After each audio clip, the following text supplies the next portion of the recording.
да го намеря в Google. Чакай, монолога на Хамлет. Така. Търси. Чакай сега. Малко не изрецитиране. Да, Чарли, малко странни неща ни питаш, сериозно. Не, мислиш ли за много интелигентни? Аз ще хапна шоколад. Аз бих искала да го отговоря. Искаш ли шоколад? Защо не? Уилям Шекспир. Шоколад?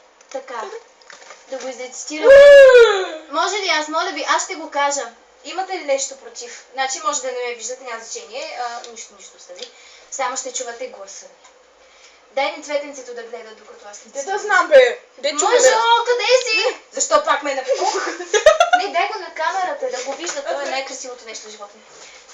Да бъдеш или не, той е въпросът. Дали е по-достойно за душата да понесеш към шиците стрелите на бясната съдба, или да се опълчиш сам срещу море от мъки и да им туриш край. Умри, заспи, не повече.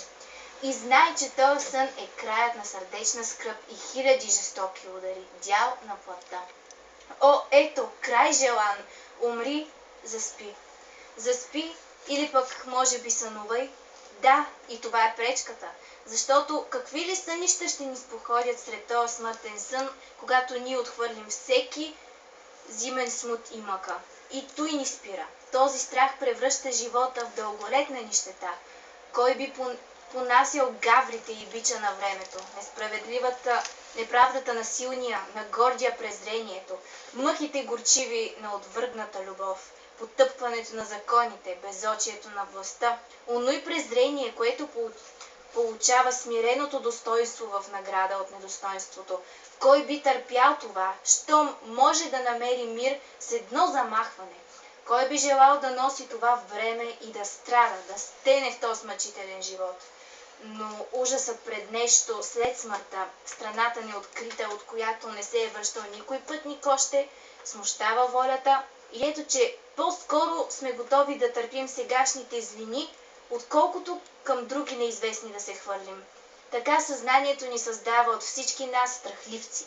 И така естественият цвят на смелостта изтлява в бедността на нашите мисли.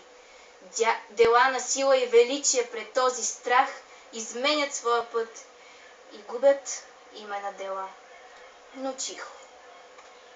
Това беше, надявам се, наистина да се е получило. Не знам, честно казано, как стана. Не знам дали го изчетох добре или зле.